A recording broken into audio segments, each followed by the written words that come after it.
할렐루야. 오늘 저희들 함께 읽으신 사도행전 21장 15절에서 22절의 말씀을 가지고 사도행전 강의 79번째 시간, 당신의 영적 활력은 안녕하십니까? 라는 제목을 가지고 오늘 함께 은혜를 나누겠습니다. 저는 이 CF가 참 인상적이에요. 먹은 날과 안 먹은 날의 차이를 아십니까? 라는 이 카피가 굉장히 저는 인상적으로 들렸는데, 혹시 여러분들은 영적 활력이 있고 없고의 차이를 여러분들 알고 계십니까? 내 안에 영적 활력이 있느냐 없느냐. 아마 그 차이를 분명하게 아신다면 여러분들은 그 영적 활력을 증진하기 위해서 여러분들이 가지고 있는 최선의 노력을 다 하게 될 것입니다.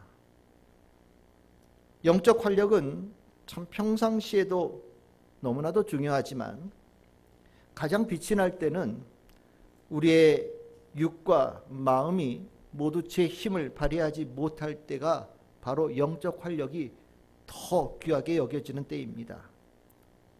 모든 힘들이 다 제 기능을 발휘하지 못할 때에도 영적 활력이 있는 사람들은 그 영적 활력이 무너졌던 육적인 능력과 마음의 능력까지 다시 회복시키고 그 영적 능력으로 모든 것들을 다시 원상으로 되돌려 놓는 엄청난 견인력이 이 영적 활력에 있기에 우리는 이 영적 활력을 참 중요하게 생각을 하고 또 그 영적 활력을 갖기에 우리는 늘 소망해야 됩니다. 바울의 권면 중에 데살로니가 후서에서 항상 기뻐하라 라는 그런 권면이 있었습니다.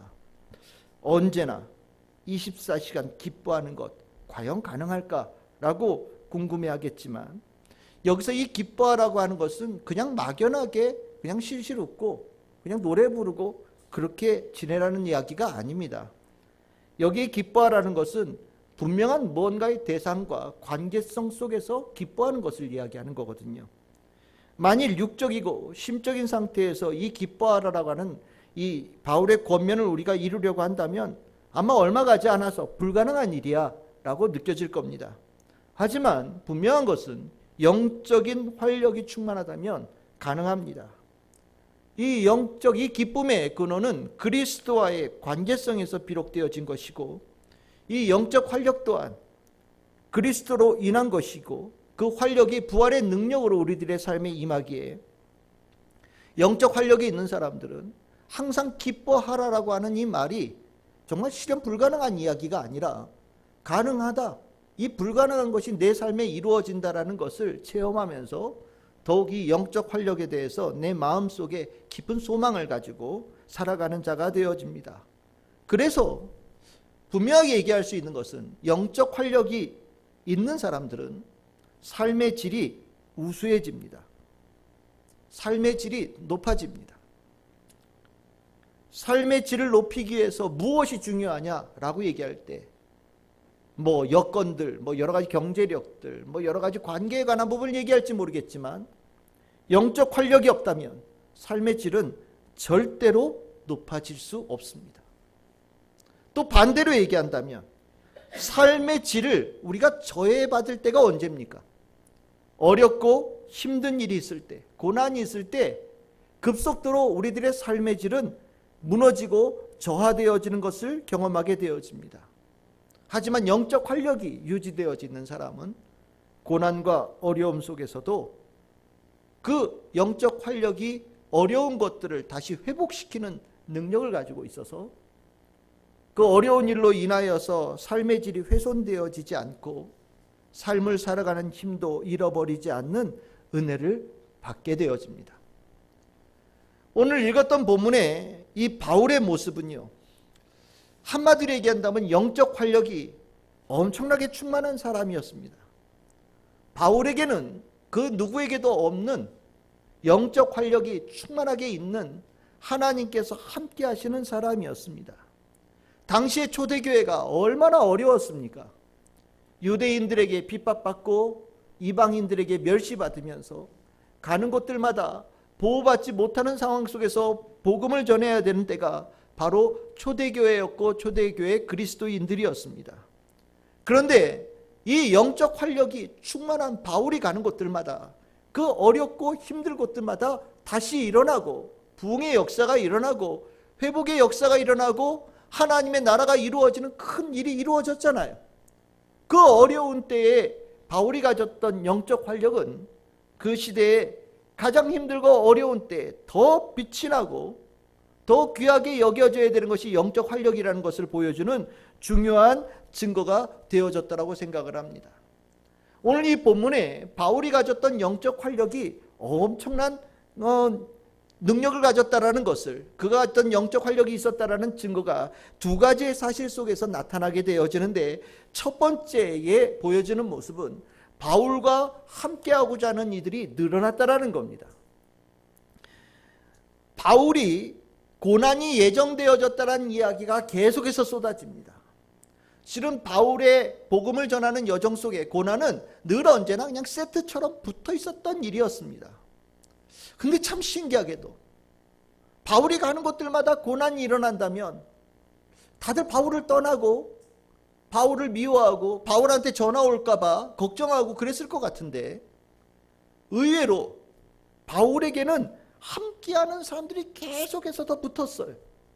참 이거 이상한 현상입니다. 논리적으로는 이해할 수 없는 일들이 바울에게 일어났어요. 왜 그런 일이 일어났을까요? 바로 바울에게 영적인 활력이 충만했기 때문입니다.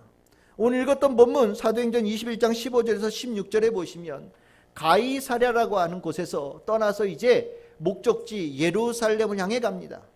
가이사랴에서 여러분들 잘 기억하셨듯이 아가보라고 하는 선지자가 와서 예루살렘에 와서 바울이 가졌던 띠를 가지고 손과 발을 묶으면서 예루살렘에 올라가면 네가 바로 이렇게 묶임을 당하고 고난을 받을 것이라는 예언을 했어요. 그 얘기를 듣고 나서 함께했던 일행들도 웬만하면 가지 맙시다, 이런 얘기를 권면할 정도였거든요. 근데 바울은요, 그들이 멈춰서라는 권면을 뒤로하고 예루살렘으로 올라가겠다고 작정을 합니다. 여러분들이 이럴 경우에 여러분들 어떻게 하실 것 같습니까? 그러면 그런 길은 바울 혼자 가세요 라고 얘기할 것 같은데 한 명의 낙오자도 없었어요. 오히려 15절에 보면 16절에 보시면 뭐라고 얘기 나오냐, 가이사랴의 맺자자가 함께 갔다라고 얘기를 합니다. 이제까지 바울과 함께 왔던 사람들 뿐만 아니라 가이사랴에서 몇 명도 거기에 합류를 했다라고 얘기를 하고 있고, 거기에 또 이렇게 얘기를 하고 있죠. 오랜 제자 구브로 사람 나손까지도 함께 했고, 그 나손이라고 하는 사람은 오랜 제자라고 하는 것은 아마 예수님께서 활동하실 때의 제자였던 사람 같아요. 그러니까 꽤나 나이가 많은 사람입니다. 이 나이가 많은 분도 함께 동행할 뿐만 아니라 그 고난 받기로 예정되어져 있는 바울의 일행을 자기 집으로 모셔서 거처를 베푸는 역할을 나손이 했다라고 얘기를 합니다. 참 이해가 되십니까? 무엇으로 이것을 설명할 수 있겠습니까? 이거는 이 말 외에는 다른 말로 설명할 방법이 없어요. 바울에게 있는 영적 활력이 그들에게 있는 모든 근심과 걱정을 능히 이겨낼 만큼 강한 에너지로 쏟아져 나왔기 때문입니다. 바울에게는 뭔가 특별한 것이 있다는 것을 사람들이 느꼈기 때문이에요. 고난을 받으러 간다라고 하는 그 바울의 얼굴에 영적 활력이 있으니 두려움 대신에 그 얼굴에 다른 빛이 난 겁니다. 그리고 그 빛을 본 많은 이들이 바울을 떠나기는커녕 바울과 함께 동행하는 역사가 일어난 거지요. 이게 바로 크리스찬들입니다. 크리스찬들에게는 영적 활력이 있어야 돼요. 우리 안에 성령이 충만할 때 우리 안에는 육적인 힘과 마음적인 힘은 다른 사람들과 별로 다를 것이 없지만 우리 안에 있는 영적인 활력이 우리의 모든 에너지의 근원이 되어져서 우리들의 삶을 통해서 뿜어져 나옵니다. 그리스도의 향기가 있다라고 얘기한다면 그리스도의 향기는 바로 이 영적 활력이 가지고 있는 생명력의 향기일 것이라고 저는 생각을 합니다. 이렇게 영적 활력이 가지고 있는 사람이 복음을 전하고 영적 활력이 가지고 있는 사람이 구원의 메시지를 전하고 이 영적 활력이 가지고 있는 사람이 주의 일을 행하러 나아갈 때에 그곳에 성령의 역사가 일어나게 되어지는 거죠. 영적 활력을 가지고 있는 사람에게는 무언가 특별하게 풍기는 힘이 있고, 그 사람을 함께 통하여서 모여들고 함께 그 소망의 기운과 생명의 기운을 함께 나누는 사람들이 모여드는 역사가 일어나는 겁니다. 저는 이 바울이 가진 이 모습이 우리 참 즐거운 게 성도들의 모습이 되기를 소망합니다. 여러분들 안에 영적인 활력이 넘쳐 흘러야 되는 거예요. 그것이 성령의 충만한 자의 삶의 모습입니다. 육신적으로는 힘들고 마음적으로는 힘들어도 그것을 능히 뛰어넘을 수 있는 힘이 주님께로부터 우리 공급되어지지 않습니까? 바울은 그런 사람이었고, 바울은 이 어려운 이 초대교회 시절에 더 빛이 난 모습이라는 것을 기억하시고 이 바울의 모습을 품을 수 있기를 소망합니다. 두 번째로 이 바울이 영적인 활력이 있었다는 증거가 무엇이냐? 바울이 살아온 이야기만 들어도 사람들이, 그 듣는 모든 사람들이 기쁨을 얻는 역사가 일어난다라는 겁니다. 일종의 내가 주님과 함께 살아온 성령의 이야기를 하는 간증하는 자리가 되어지는 것만으로도 그곳에 놀라운 기쁨이 충만하게 되어지는 역사가 일어난다는 것을 얘기하는 겁니다. 예루살렘에 바울의 일행이 도착했습니다. 17절에서 20절 상반절까지의 이야기가 나옵니다. 예루살렘 교회 성도들, 형제들이라고 표현하고 있는 사람들이 바울의 일행들을 열렬히 환영했습니다. 그리고 그 예루살렘 교회 지도자인 예수님의 형제 야고보, 그리고 장로들이 이 바울의 일행을 맞이했습니다. 그리고 예루살렘 교회에 있는 모든 형제들이 모인 곳에서 바울이 3차 전도 여행을 통해서 일어난 정말 놀라운 이야기들을 하나도 빠짐없이 꼼꼼하게 그들에게 바울이 전했습니다. 바울은 이야기합니다. 내가 주의 종으로 하나님께서 나를 쓰셔서 가는 곳들마다 하나님께서 놀라운 역사를 이루셨다라고 얘기를 합니다. 그 가운데는 어려운 일이 있어도 일어났던, 다시 일어난 이야기들, 말씀을 전하여서 정말 복음의 비읍자도 모르던 사람이 예수를 믿게 되진 이야기들, 예수 이름으로 전했을 때 어둠의 권세, 사단마귀가 떠나가는 역사가 일어나는 이야기들, 병의 고침을 받는 자의 이야기들, 죽었다 다시 살아난 형제의 이야기까지 아마 낱낱이 얘기를 했던 것 같습니다. 그랬더니 어떻게 됩니까? 그 이야기를 듣고 있는 모든 사람들이 20절에 보시면 이렇게 얘기합니다. 이 보고를 다 듣고 하나님께 영광을 돌렸다. 그 이야기를 듣는 것만으로도 이 예루살렘 교회 모든 형제들의 마음속에 기쁨이 충만해졌다는 거죠.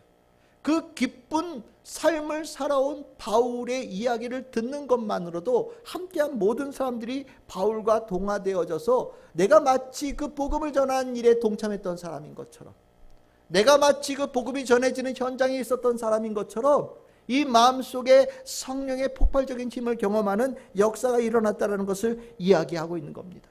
왜 이들에게 이런 기쁨이 일어났을까요? 바울이 했던 일은요, 좋은 일이기 때문입니다. 바울이 했던 일은 선한 일이기 때문입니다. 바울이 했던 일은 하나님께서 함께 하신 거룩한 일이었기 때문입니다. 즉 이 영적 활력이 충만한 사람들이 살아갈 때는요, 좋은 일들, 선한 일들, 거룩한 일들이 넘쳐나요. 그리고 그 이야기를 들은 사람들도 이 안에 좋은 일들, 선한 일들, 거룩한 일들이 함께 실현되어지는 역사가 일어난다는 겁니다. 그래서 영적 활력을 가지고 있는 사람은요, 그 영적 활력의 삶을 전하는 것만으로도 놀라운 기쁨이 생성되어지는 역사가 일어난다. 바울은 바로 그런 사람이었다. 바울의 모습만 봐도 영적 활력이 느껴질 뿐만 아니라 바울의 삶의 이야기만 들어도 삶의 소망이 넘쳐나게 되어지고 성령의 역사를 체험하게 되어지는 일이 일어났다. 왜 이런 일이 일어났냐? 바울에게는 영적 활력이 충만하게 있었기 때문입니다. 어떠십니까? 이 바울의 모습 여러분들 머릿속에 그려지시지요? 그리고 바울의 이 모습이 얼마나 아름다운 모습인지를 여러분들이 분명하게 마음속에 품을 수 있기를 소망합니다. 하지만 다 이렇게 하나님의 일을 한다고 영적 활력을 갖는 건 아니에요. 하나님 안에 있다라고 얘기하지만 이 영적 활력을 잃어버리는 사람들도 있습니다. 오늘 그 사람들의 이야기는 누구냐? 바로 이 바울이 방문한 예루살렘 교회 형제들의 모습이 바로 그랬어요. 영적 침체에 빠져 있는 겁니다. 이들은 영적 침체에 빠져서 걱정과 근심에 매몰되어지고, 함께 믿음의 사람들이 모여있는 그 자리는 함께 침울해지는 자리로 변질되어지는 모습들이 이 예루살렘 교회에 있었어요. 먼 곳으로부터 정말 이방인들에게 복음을 고생하면서 온 바울은 기쁨이 충만한, 영적 활력이 충만한 모습으로 예루살렘 교회에 딱 도착을 했는데, 모든 교회의 어머니요, 모든 교회의 중심이요, 모든 교회의 감독을 하고 치리를 하고 돌봄의 역할을 하는 중심교회인 예루살렘은 정작 영적 활력이 없었던 겁니다. 바울이 막 얘기를 할 때 예루살렘 교회 성도들은 다 기뻐했어요. 하나님께 영광을 돌리면서 바울의 이야기를 들으면서 이 안에 막 이렇게 빛이 올라온 겁니다. 그런데 참 신기하게도 그 기쁨이 얼마 가지 않아서 확 식어버렸어요. 분위기가 싹 바뀐 겁니다. 우리가 요즘 애들 말로 얘기할 때 이 얘기죠. 갑분싸. 갑자기 분위기가 싸해진 겁니다. 바울은 상상도 하지 못했던 일이에요. 왜 이랬을까요? 그 바울이 도착한 예루살렘 교회는요, 정말 많은 것에 대한 짐을 지고 있었어요. 엄밀하게 얘기하면 예루살렘 교회는요, 바울이 예루살렘에 오는 것을 원하지 않았습니다. 바울로 인하여서 예루살렘 교회가 혹시 다시 박해를 받을까봐 굉장히 많은 걱정을 했던 것 같아요. 그리고 나니까 이해가 되지요. 왜 예루살렘에서 선지자 아가보라고 하는 사람이 굳이 가이사랴에까지 와서 바울 앞에서 끈을 묶어서 손발을 묶어서 너 예루살렘으로 올라가면 이런 일이 있을 테니 올라가지 말라고 그렇게 붙잡았던가? 라는 것이 이해가 되는 겁니다. 예루살렘 교회는요, 근심이 많았어요. 다른 것 때문에 근심이 아니라 바울이 전한 복음 때문에 걱정이 많았어요. 바울은요, 당시 뉴스 피플 넘버 원이었던 사람입니다. 뉴스 메이커였어요. 유대인들이 모인 자리들마다 바울 이야기가 넘쳐났습니다. 근데 바울 이야기의 좋은 이야기가 아니라 바울에 대한 거짓에 대한 이야기와 그리고 헛소문, 부정적인 이야기가 넘쳐났어요. 그 이유가 무엇이냐? 오늘 읽었던 본문 21절에 이렇게 나옵니다.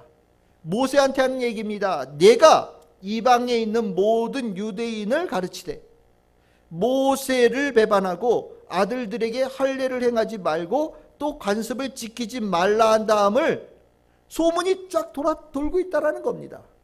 한마디로 얘기하면 바울은요, 아주 유대인들에게 공공의 적이 되는 거예요. 모든 유대인들이 바울만 생각하면 정말 이를 갈고 저놈을 어떻게 죽일 것인가에 대해서 다들 생각하고 있는 모습이었다라는 겁니다. 그런데 지금 이때가 언제입니까? 오순절입니다. 전 세계에 흩어져 살던 많은 유대인들이 절기를 지키기 위해서 예루살렘에 모여들었어요. 바울은 바로 그때 복음을 전했던 이야기를 많은 크리스찬들에게 전하고 또 유대인들에게도 복음을 전하는 기회로 삼기 위해서 오순절 맞춰서 정말 힘을 다해서 달려왔는데, 정작 예루살렘에 모인 유대인들이 제일 미워하는 사람은 바로 바울이었던 겁니다. 가짜 뉴스죠. 바울은 이렇게 가르치지 않았어요. 근데 복음을 막으려고 하는 사단이, 어둠의 영이 이 바울을 거짓되어진 것으로 프레임을 씌워서 나쁜 사람으로 만든 겁니다. 헛소문인데 마치 진실처럼 돌게끔 만든 거예요. 그리고 바울을 미워하게끔 만든 겁니다. 그런데 더 큰 문제가 뭐냐? 다시 갑시다. 20절입니다. 다 영광을 돌리고 난 다음에, 다들 기뻐하고 난 다음에 갑자기 분위기 싹 바뀌어서 장로들이 바울에게 얘기하는 거예요. 형제요, 근데 내가 할 말이 있어요 라고 얘기하는 거예요. 뭐라고 그러냐면 그대도 잘 보다시피, 이게 말을 돌리는 겁니다. 말을 빙빙빙빙빙빙 돌려서 유대인 중에 믿는 자가 수만 명이 있는데 그들이 다 율법의 열성을 가진 자다, 이렇게 표현합니다. 여기서 유대인 중에 믿는 자라는 것은 무슨 소리냐? 유대인들 중에 예수 그리스도를 믿게 되어진 자를 얘기하는 겁니다. 이런 사람이 몇만 명 있다고요? 수만 명이 있대요. 그 수만 명이 지금 절기를 지키려고 예루살렘에 모여들었다는 겁니다. 이것이 뭐 과장된 표현인지 뭔지는 모르겠어요. 그런데 그 예수를 믿게 되어진 유대인들이 다 율법의 열성을 가지고 있는 사람인데, 바울 당신이 율법을 지키지 말라고 얘기하고 할례를 행하지 말라고 얘기하고 관습을 행하지 말라는 그런 얘기를 하고 돌아난 얘기가 쫙 돌면서 예수 믿는 유대인들이 당신을 제일 미워하는 사람으로 지적하고 있어요 라고 얘기하고 있는 겁니다. 여러분들, 이게 왜 걱정이 됩니까? 실은 이제까지 복음이 전해지는 곳에 쉬웠던 곳이 하나도 없잖아요. 이방신도 섬겼던 사람들에게 복음을 전해서 변화시키고요, 예수께 있는 그 성령의 역사가 모든 부정적인 생각들, 잘못되어진 생각들을 가진 사람들을 변화시켰잖아요. 근데 예루살렘 교회는요, 그 성령의 역사를 보지 못하고요, 무엇을 봤느냐? 예루살렘에 모인 수만 명의 예루살렘 교회 성도들을 본 거예요. 그리고 그것으로 인하여서 혹 교회가 분열되어지고 교회가 깨지고 교회 사이에 다툼이 일어나고 그것으로 인하여서 겨우 성장되어지고 있고 이제 자리를 갖춰가고 있는 예루살렘 교회가 다시 유대인들에게 박해를 받을까 봐 걱정을 하고 있는 겁니다. 실은 이제까지 바울은 그 모든 것을 다 뚫고 이 자리까지 온 사람인데, 정작 예루살렘 교회는 그 과정 속에 수만 명의 믿는 사람들이 모여 있음에도 불구하고 걱정과 근심 속에서 짓눌려 있는 모습을 얘기하고 있는 거예요. 그래서 22절에 이렇게 표현합니다. 그러면 어찌할꼬 그들이 필연 그대가 온 것을 들으리니. 이걸 이렇게 뒤집어서 읽으면 훨씬 편할 것 같아요. 당신이 여기 왔다는 얘기를 이제 소문이 쫙 돌 텐데 이 일을 어찌하면 좋을까? 여러분들, 이 안에 있는 한숨, 탄식, 걱정 느껴지십니까? 실은 능히 이길 수 있는 일들로 지금까지 기적처럼 성령의 역사가 아니면 올 수 없었던 이 길을 예루살렘 교회가 왔음에도 불구하고 이 거짓 뉴스, 잘못되어진 사단의 방해를 이겨내지 못하고 오히려 그것에 근심하고 있는 모습, 바로 이것은 예루살렘 교회가 가졌던 영적 침체의 전형적인 모습이다라고 볼 수 있는 겁니다. 여러분들, 여기서 우리는 분명히 봐야 됩니다. 영적 활력 당연한 게 아니라는 거예요. 교회 안에도 영적 침체가 일어날 수 있다는 겁니다. 성령의 능력을 확신하지 못하고 하나님에 대해서 내 마음을 온전하게 정하지 못할 때 영적 침체가 올 수 있다는 것을 여러분들 볼 수 있어야 되고, 여러분들 잘 생각해 보십시오. 이렇게 영적 침체가 일어났으니 예루살렘 교회 성도들의 삶의 질은 어떻겠습니까? 형편없죠. 내가 복음을 들고 믿음을 가지고 있는데 예루살렘 교회 성도들은요, 그 안에 기쁨이 없어요. 어려움을 이겨낼 수 있는 능력도 없어요. 육체의 힘도 별것 없고 마음의 힘도 별것 없는 사람들이 영적인 활력까지 떨어지고 나니 교회는요, 보호처가 아니라 오히려 아무것도 방비해 줄 수 없는 그런 완전히 열린 곳이 되어져 버린 겁니다.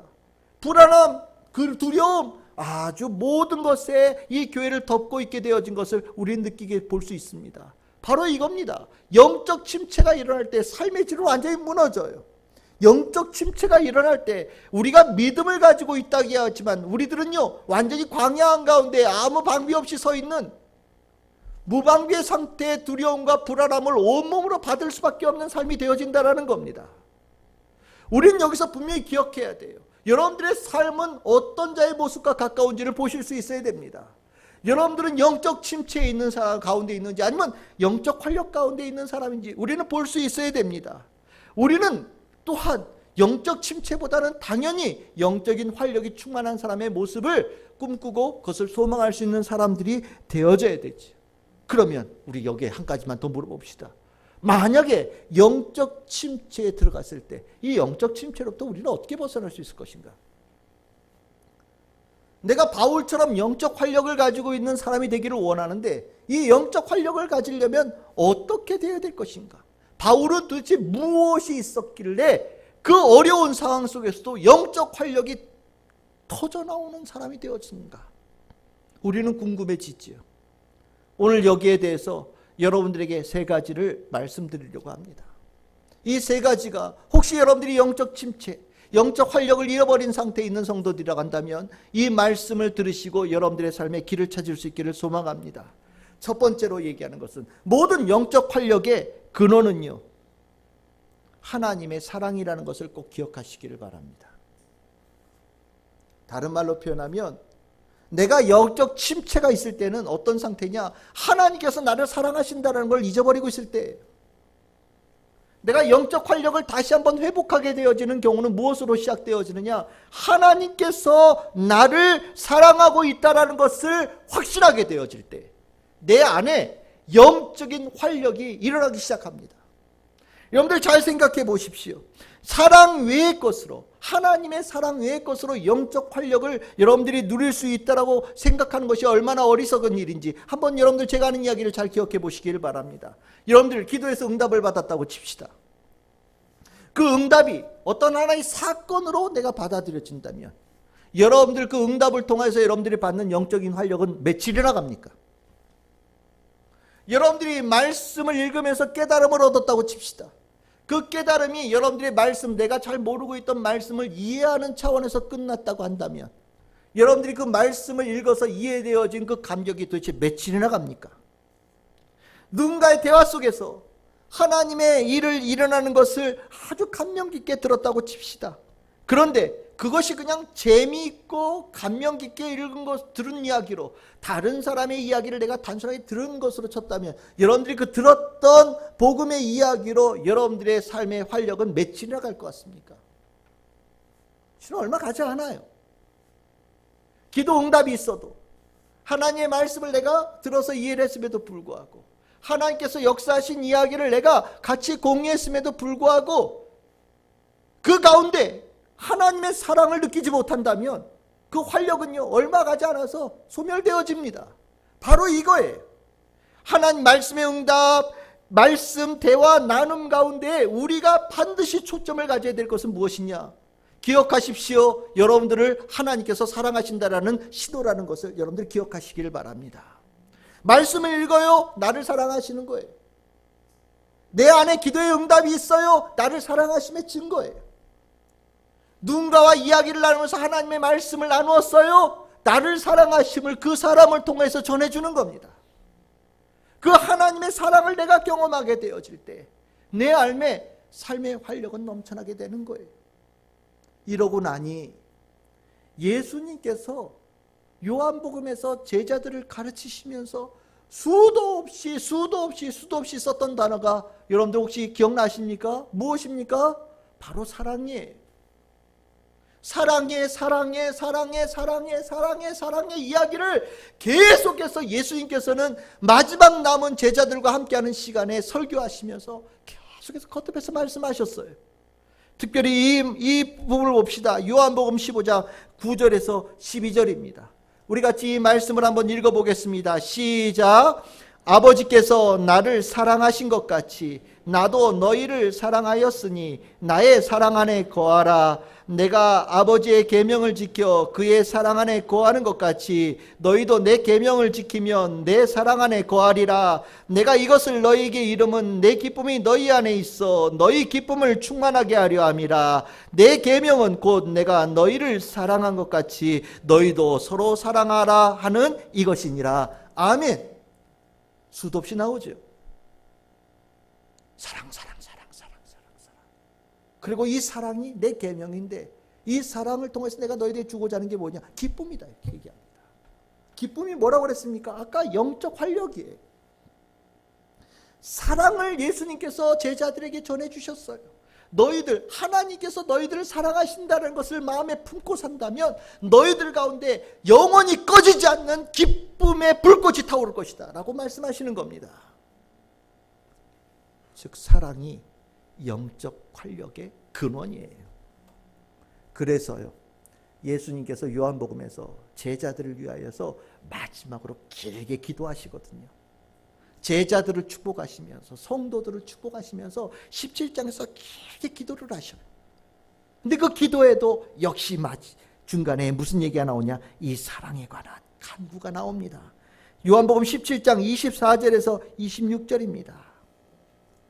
나를 사랑하심으로 내게 주신 영광을 가지고 내가 이것들을 제자들에게 전해주기를 원합니다 라고 얘기하면서 나를 사랑하신 사랑이 그들 안에 있고 나도 그들 안에 있게 하여 주시옵소서 라고 예수님께서 마지막으로 제자들을 위해서 기도하셔요.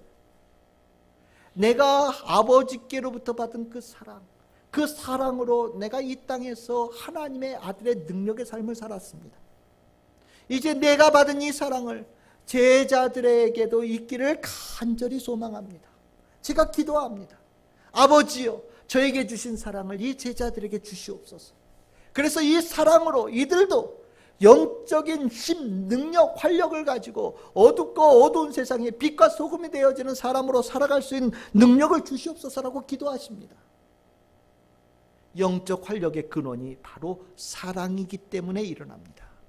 여러분들 혹시 영적 침체에 들어있는 분들이 계십니까? 내가 믿음 생활을 하는데 기쁨이 소멸되어지고 있습니까? 하나님께서 여러분들을 사랑하신다는 것을 다시 한번 깊이 깨달으심을 통하여서 여러분들 안에 영적인 활력이 다시 일어나는 역사가 일어나기를 소망합니다. 두 번째로 내가 영적 침체에 있을 때 일어날 수 있는 것, 이거 참 쉽게 표현한 겁니다. 내 어깨에서 힘을 빼는 것으로 영적 활력은 시작되어집니다. 내가 힘을 뺄 때, 내가 힘을 빼서 내가 겸손함으로 주님 앞에 나아갈 때 하나님의 능력이 내 안에 들어오고 내 안에 비로소 영적 활력이 일어나기 시작합니다. 바울은요, 자신의 능력이 아니라 하나님의 능력으로 살았어요. 이것이 바로 바울이 어려움 속에서도 영적 침체를 겪지 않고 활력을 가졌던 이유입니다. 영적 활력을 언제 이루냐? 내 힘으로 살아간다는 생각이 충만해질 때입니다. 내 힘에 집중하게 되어지면 영적 활력은 급격하게 떨어집니다. 그리고 영적 활력이 떨어진 자에게는 그 삶에 얼마 가지 않아서 삶도 조금씩 무너지는 것을 경험하게 되어지죠. 예루살렘 교회가 영적 침체에 빠진 이유가 무엇이었습니까? 그들과 함께하는 수만 명의 믿는 성도들이었습니다. 그들이 눈에 보인 거예요. 교회의 힘이죠. 사람의 힘입니다. 그래서 어깨에 힘이 잔뜩 들어간 거예요. 잔뜩 들어가고 났더니 신기하게도 영적인 활력은 완전히 무너지고요.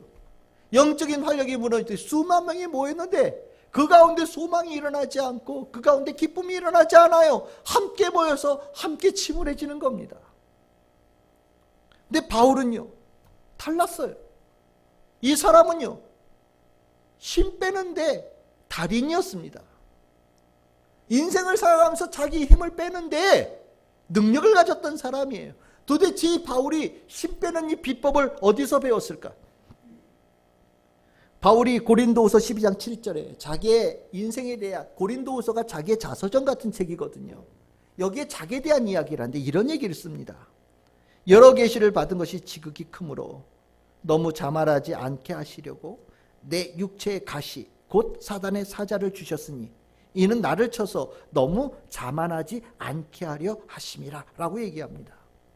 육체의 가시 얼마나 고통스러웠으면 사단의 사자, 사단이 보낸 메신저다 이렇게 표현합니다. 그런데 내가 이것을 통하여서 자만하지 않고 교만하지 않을 수 있었다라고 얘기를 해요. 무슨 소리입니까? 그때마다 이 육체의 가시가 내 삶을 괴롭힐 때마다 자기의 힘을 뺐다라는 거예요. 무릎 꿇고 하나님 앞에, 주님, 내가 이 육체의 가시를 해결할 능력이 없습니다. 주님, 내가 육체의 가시를 감당하고 갈 수 있는 은혜를 주시옵소서 라고 주님 앞에 나아갔다라는 거예요. 정말 바울은요, 위대한 사도잖아요. 복음을 전하는 곳마다 엄청난 역사가 일어났잖아요. 그런데 엄밀하게 하면 사도행전 전체에서 가장 힘없는 자로 다닌 사람이었어요. 개인의 힘으로는 모든 힘을 다 뺀 사람으로 다녔던 사람입니다. 오직 그에게 있는 능력이라고 하면 하나님께서 그에게 주신 능력밖에 없었어요. 그래서 바울은요, 곳곳에서 자신에 대한 이야기를 할 때 자신에 대한 부분을 얘기하지 않고요, 오직 하나님에 관한 중심으로 이야기를 합니다. 에베소서 3장 7절에 보십시오. 하나님의 은혜의 선물에 따라 내가 일꾼이 되었다. 내가 잘난 사람이어서 하나님께서 나에게 일을 맡기셨다 이렇게 표현하지 않고, 나는 아무것도 없는 사람인데, 백지와 같은 사람인데 거기에 하나님께서 선물을 주셨다. 그리고 그 선물 가지고 일하라고 나를 보내셨다라고 자기를 표현해요. 자기에 대한 부분을 완전히 지웠습니다. 빌립보서 4장 13절에 보시면 이렇게 얘기합니다. 내게 능력 주시는 자 안에서 내가 모든 것을 할 수 있느니라. 여기에 중요한 것은 내게 능력 주시는 자 안에서가 아니라면 나는 아무것도 아니라는 것을 얘기하고 있는 겁니다. 내가 했던 모든 것들은 하나님께서 주신 능력으로 했다라고 말하고 있는 거예요. 여러분들 기억하십시오. 내가 힘을 뺄 때 영적 활력은 더욱 커집니다. 내 능력을 보지 않고 하나님의 능력을 바라보고 구할 때 영적 활력은 더욱 커지게 되어집니다. 나가 가지고 있는 힘을 가지고 자랑하며 힘을 쓰면 무너지는 데 반해서 내가 힘을 빼고 내 삶을 하나님께 맡기고 하나님의 능력으로 살아가면 오히려 더 굳건해지는 역사가 일어납니다. 그리고 그 가운데 힘 빼고 살았더니 삶의 질이 높여지는 역사가 일어나는 거죠. 힘이 잔뜩 들어간 교만함은요, 결국 영적 침체와 삶의 질의 저하로 직결되어집니다. 여러분들이 혹시 영적 침체에 들어있다고 얘기한다면 여러분들 어깨에 힘이 얼마나 들어가 있는지 한번 돌아보시기를 바랍니다. 그리고 어깨에 힘 들어가 있는 사람은요, 기도 안 해요. 왜? 할 수 있으니까요. 그런데 내 힘으로 살면 그냥 고생하는 거예요. 근데 힘 빼보십시오. 하나님 앞에 나가서 저는 아무것도 없는 무력한 사람입니다 라고 정말 주님 앞에 무릎 꿇고 나아가 보십시오. 여러분들이 힘 뺐는데 이 안에 성령의 활력이 넘쳐난다는 것을, 게이지가 막 올라가는 것을 여러분들이 보게 될 것입니다. 바울이 영적 활력을 가졌던 중요한 이유가 바로 여기 있습니다. 우리 성도들에게 이 은혜가 있기를 소망합니다. 마지막입니다. 세 번째입니다. 우리가 영적 침체에 빠지지 않기 위해서 우리가 해야 될 것이 무엇이냐. 이것도 여러분들이 좀 이해가 안 될 수 있는 이야기지만 들어주시기를 바랍니다. 불확실함을 신뢰할 수 있기를 바랍니다.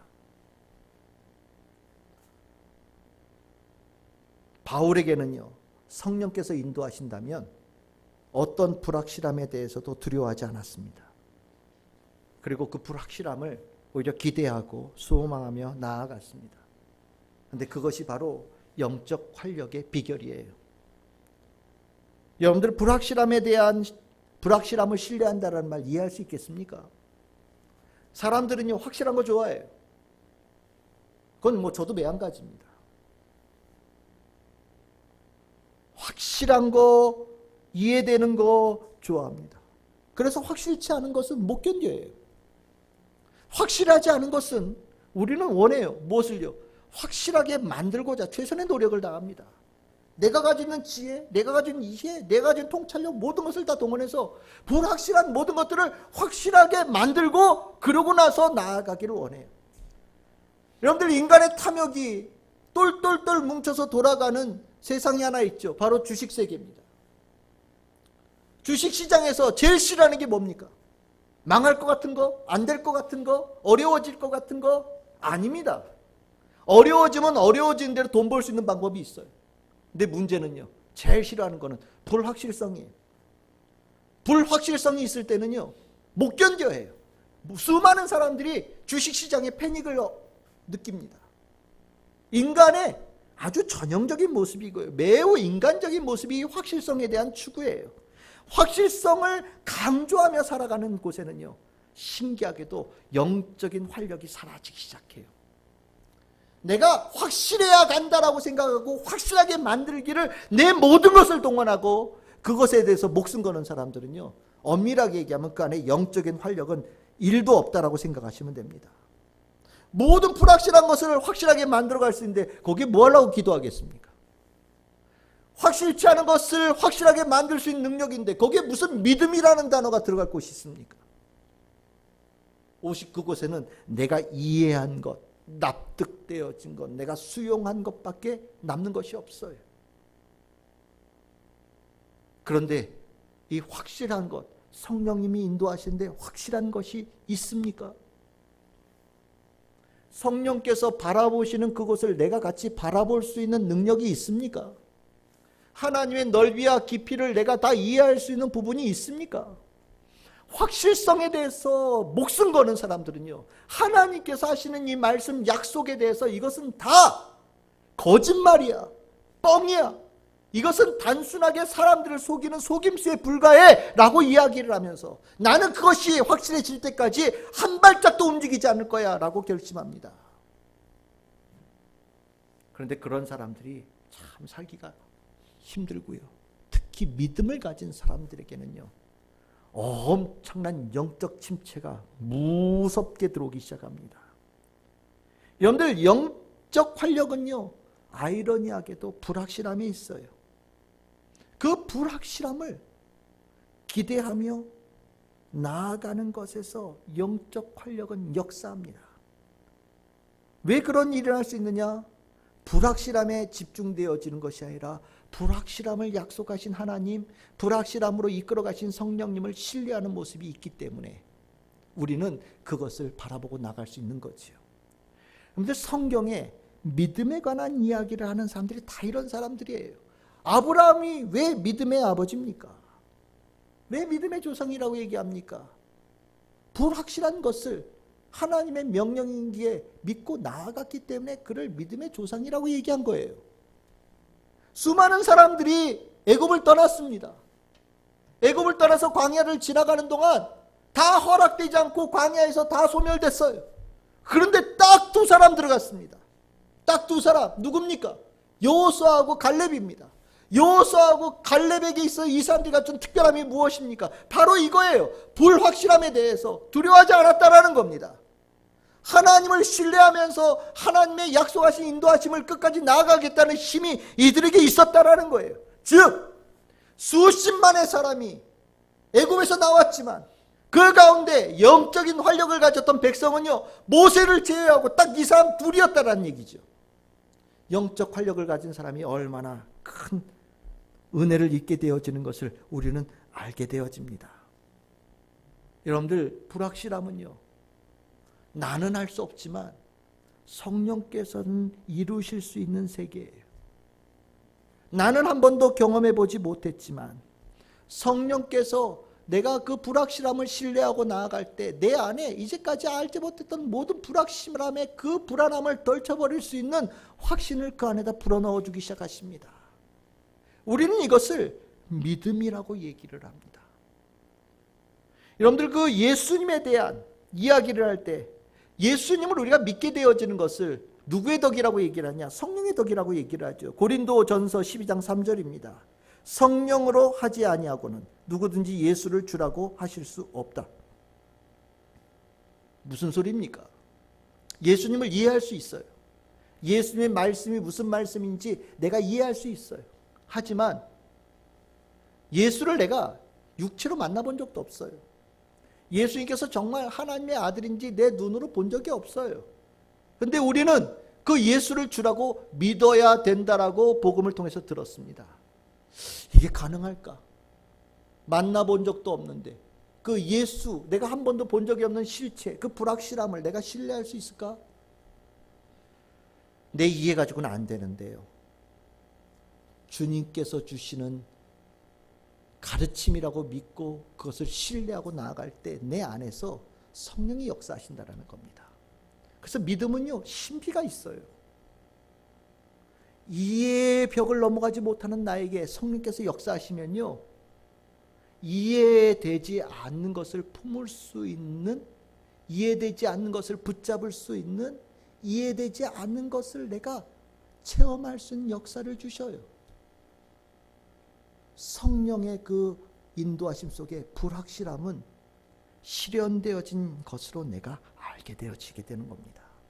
바울은 이것이 있었어요. 여러분들 계속 얘기하잖아요. 바울은 사도행전 20장 22절에서 24절, 내가 앞으로 갈 길이 어떤 길인지 모른다. 성령께서 나를 이끌어 내가 성령에 매여서 가는데 무슨 일이 할지 모른다. 하지만 나는 어떻게 한다고요? 간다 라고 얘기합니다. 불확실하지만 나는 간다. 왜? 나는 하나님을 신뢰하기 때문에. 나는 그 불확실함이 하나님께서 인도하시는 곳이기 때문에 난 신뢰하면서 간다 라고 바울이 얘기한 거예요. 그리고 그 불확실함을 신뢰하는 그것이 곧 믿음이 되어지고요. 그 믿음이 놀라운 영적인 활력이 되어지고, 그 믿음에 주님께서 주신 축복은 정말 어마어마한 가치를 가지고 있는 역사가 일어나는 겁니다. 베드로전서 1장 7절에서 9절에는요, 믿음을 내가 확실하게 갖는 것, 불확실함을 신뢰하면서 붙잡는 이것에 대한 가치를 이렇게 얘기합니다. 불로 연단하여도 없어질 금보다 더 귀하다. 그리고 9절에 이렇게 합니다. 믿음의 결국은 곧 영혼의 구원이다. 믿음이 곧 영적 활력을 가진 자의 표상이에요. 불확실한 것에 대한 신뢰함을 갖는 것의 모습입니다. 예루살렘 교회는 불확실한 것의 증거예요. 근데 바울은요, 더 불확실한 것을 신뢰하면서 나아간 겁니다. 거기서 영적 활력과 영적 침체가 완전히 갈라진 겁니다. 말씀을 이제 마무리하겠습니다. 처음에 던졌던 질문, 오늘 설교의 제목, 여러분들의 영적 활력은 안녕하십니까? 어떠십니까? 여러분들은 예루살렘 교회 쪽에 가깝습니까? 아니면 바울의 모습과 같습니까? 혹시 여러분들은 영적 활력이 있는 삶과 없는 삶에, 있는 날과 없는 날의 차이를 알고 계십니까? 만약 그렇다면 여러분, 우리는 영적 활력을 꿈꾸고 소망하고 살아가야 됩니다. 만약에 여러분들이 영적 침체에 내가 들어가 있다고 한다면 오늘 이 세 가지의 가르침을 마음속에 깊이 새기시기를 바랍니다. 하나님은 여러분들을 사랑하십니다. 그 사랑이 여러분들에게 침체되었던 영적인 활력을 일으키는 근원이 될 겁니다. 내 힘을 빼기 시작할 때 영적인 활력은 활동하기 시작합니다. 내 어깨에 힘을 빼고 주님 앞에 겸손하게 나아갈 때 주님께서는 일하기 시작하십니다. 그리고 주께서 인도하시는 그곳에 불확실함이 있을지라도 그것을 신뢰하며 나아갈 때 내 안에 영적인 활력은 정말 최고조로 폭발하게 되어집니다. 그것이 믿음의 능력입니다. 우리 참 즐거운 게 모든 성도들은 영적 활력이 풍성하기를 바랍니다. 여러분들을 만나는 모든 이들이 기뻐하고, 여러분들을 만나는 모든 이들이 생명을 얻고, 여러분들을 만나는 모든 이들이 다시 한번 삶의 소망을 갖게 되는 역사가 일어나기를 소망합니다. 우리는 하나님의 자녀입니다. 예수 그리스도의 제자입니다. 성령의 충만함이 있는 사람들입니다. 당연히 영적 활력이 충만해야 됩니다.